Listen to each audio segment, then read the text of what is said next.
Nous avons examiné la dernière fois la règle éloignée de nos actions.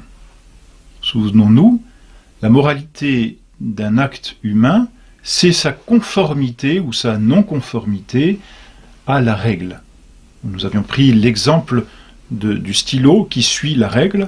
Eh bien, un acte humain, c'est comme le trait, n'est-ce pas, l'action que l'on pose, et qui doit suivre une règle. Les sources de moralité dans l'acte humain, c'est-à-dire l'examen du trait, si l'on peut dire, nous avions dit que les sources de l'acte humain étaient au nombre de 3, l'objet, les circonstances et la fin, c'est-à-dire le trait, les circonstances, la couleur ou la grosseur du trait, n'est-ce pas, la fin, ce pourquoi je trace un trait, et ensuite, eh bien, cet acte humain, qui possède donc ces 3 sources de moralité, qui vont déjà nous faire juger la moralité, doivent être comparées à la règle. Et nous avions dit il y a 2 règles, une règle éloignée et extérieure, ce sont les lois, et nous avons parlé la dernière fois des lois, loi divine, loi humaine, loi divine éternelle, loi divine naturelle, loi divine positive, loi humaine, ecclésiastique ou civile. Mais il y a ensuite une loi prochaine, une loi intérieure. C'est ce que l'on appelle la conscience. C'est un mot bien usité aujourd'hui et qui a été détourné de son sens premier, il faut bien le dire, surtout au XVIIe siècle, à partir du XVIIe siècle, avec toutes ces philosophies dites subjectives. Qu'est-ce donc que la conscience dans l'ordre moral? Et qu'il ne nous faut pas confondre avec la conscience philosophique dont veulent parler aujourd'hui les modernes. La conscience dans l'ordre moral, c'est un jugement pratique de notre raison. Vous voyez, aujourd'hui, la conscience, on en parle comme de cette chose finalement qui vient remplacer notre intelligence, notre entendement, comme on dit. En réalité, la conscience, dans l'ordre moral, c'est un jugement. C'est l'énoncé d'une vérité, si vous voulez, c'est cela un jugement. C'est un jugement pratique qui nous dit avant, ou pendant et après, ce qui est bon et ce qui est mal. C'est cela, la conscience morale. C'est ce jugement de notre intelligence pratique, c'est-à-dire qui porte sur des actions, sur des actes humains, et jugement qui a pour conclusion de nous dire si l'acte apposé ou si l'acte posé est bon ou mauvais. Ainsi, notre conscience est en nous et nous dicte immédiatement ce qu'il faut faire ou ce qu'il ne faut pas faire. C'est comme si vous voulez une imprégnation en nous de la loi. C'est la connaissance pratique de la loi qui est gravée en nous. Avant l'action, la conscience, c'est ce qui vient nous dire ce que nous devons faire ou ce que nous devons éviter. Après l'action, c'est la conscience, ce jugement qui vient absoudre ou qui vient nous condamner, qui vient nous louer ou qui vient nous blâmer de ce que nous avons fait selon ce que l'action était bonne ou mauvaise. Ce sont d'ailleurs les 2 fonctions de la conscience qu'on appelle antécédente quand elle est avant l'action et qu'on nous dit « ça tu n'as pas le droit de le faire », ça tu peux le faire, ça c'est bien de le faire, et puis on l'appelle conséquente quand elle vient après l'action, et quand nous, n'est-ce pas, cette conscience nous dit « c'est bien ce que tu as fait » ou « c'est pas bien », c'est le sentiment de frustration, de blâme intérieur.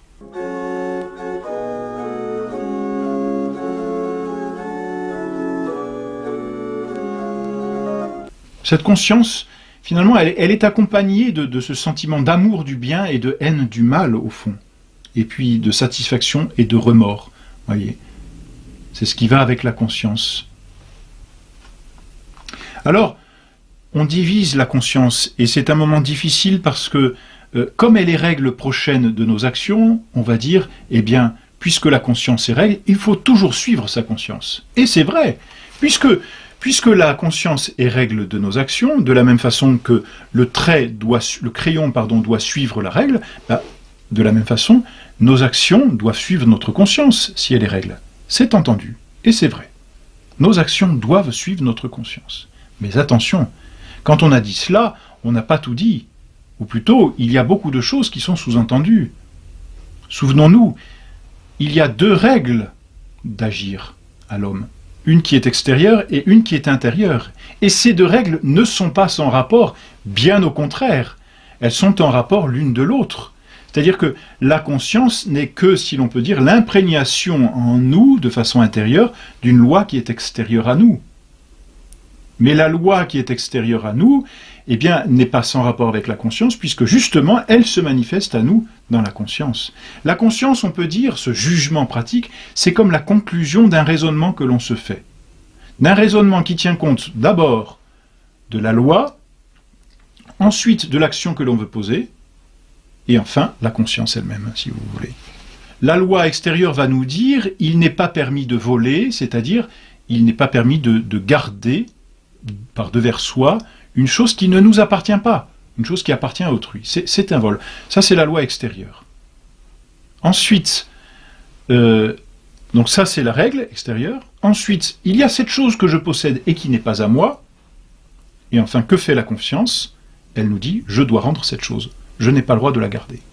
On voit par là comment la conscience est vraiment la conclusion d'un raisonnement dont la première partie du raisonnement est la loi extérieure. Et on voit par là qu'il y a un lien nécessaire entre, d'une part, la conscience et la règle extérieure.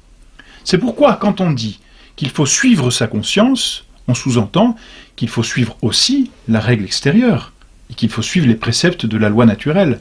Il ne suffit pas de dire chacun sa conscience pour dire que finalement la moralité est une affaire purement personnelle et subjective. Pas du tout. On dit chacun sa conscience, et la moralité reste objective. Pourquoi? Parce que la conscience, c'est le jugement pratique, concret, mais qui découle d'une loi qui est universelle, immuable et absolue. Donc quand on dit il faut suivre sa conscience, on le dit aussi, il faut suivre la règle, la loi naturelle. Et on sous-entend, il faut former sa conscience, c'est-à-dire apprendre à sa conscience à bien découler des lois qui lui sont extérieures. Du reste, on voit bien dans l'enfance, n'est-ce pas, pour reprendre le cas de l'enfant qui ment, sa conscience, qui est personnelle à ce moment-là parce qu'elle est concrète, elle n'est pas subjective, elle est objective. Par exemple, l'enfant qui ment, eh bien, il sent qu'il y a une loi extérieure qui lui dit « il ne faut pas mentir ». Et avant même de poser son mensonge, s'il a envie de mentir, parce qu'il ne veut pas se faire punir, tout simplement, donc par crainte, l'enfant a en lui cette voix qui lui dit « il ne faut pas mentir ». Ça, c'est la loi extérieure. Ensuite, il examine ce qu'il va dire. Ce qu'il va dire, c'est un mensonge, c'est pas conforme à la vérité, c'est pas conforme à ce que j'ai fait. Mon père me demande si c'est moi qui ai cassé tel objet. Je n'ai pas le droit de mentir, lui dit la loi extérieure. Je vais dire quelque chose qui n'est pas conforme à ce que j'ai fait. Je vais poser un mensonge et je n'ai pas la conscience tranquille. Ça, c'est la conscience. C'est la conclusion, si vous voulez, d'une action objective, d'une règle extérieure. Donc on voit que finalement les sources de la moralité, la règle extérieure et la conscience, sont chacun en relation. C'est un tout. On ne peut pas isoler la conscience comme règle de nos actions des lois extérieures et humaines, naturelles. D'ailleurs, si on l'isolait, comme nous l'avons dit, ce serait une anarchie, car il n'y aurait plus de loi objective et universelle. Si chacun devait suivre sa conscience au sens moderne, c'est-à-dire suivre sa fantaisie, parce qu'au fond c'est cela, eh bien, il n'y aurait plus de loi. Chaque homme serait à lui-même sa propre loi. Il n'y aurait plus de moralité.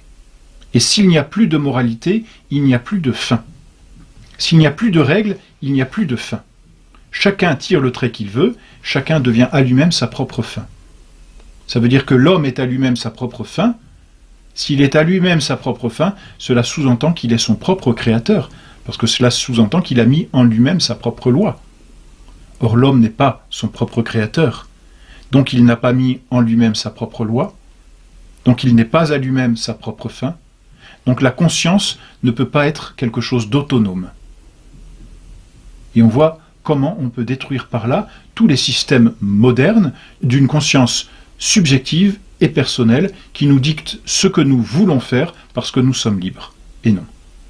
Notre conscience reste dépendante d'une loi objective. Voilà pourquoi nous devons régler, c'est-à-dire former notre conscience petit à petit en fonction de la loi éternelle, en fonction de la loi naturelle, en fonction de la loi divine, positive, et même en fonction des lois humaines, ecclésiastiques et civiles, en tant qu'elles sont bonnes, c'est-à-dire en tant que ces mêmes lois promulguées par l'autorité humaine sont bien sûr dépendantes des lois éternelles et divines, parce que c'est Dieu qui a donné à l'homme le pouvoir de promulguer des lois, donc l'homme reste dépendant de Dieu dans sa capacité à promulguer des lois, donc il doit faire dépendre les lois qu'il promulgue, humaines, civiles et humaines ecclésiastiques, par rapport à Dieu. Donc en fait, tout dépend et de la loi naturelle et de la loi divine éternelle. Voilà pourquoi même notre conscience doit être formée selon ces lois. Ainsi, la conscience est en nous la règle prochaine, en ce qu'elle est un jugement pratique, c'est-à-dire concret, sur l'action que je vais ou que j'ai posée. Mais elle n'est pas une loi absolue, c'est-à-dire une loi qui serait immuable et universelle, parce qu'elle est un jugement pratique et non pas un jugement universel. Il faut donc suivre sa conscience, mais cela sous-entend qu'il faut former sa conscience, et à ce moment-là, elle est véritablement règle de nos actions.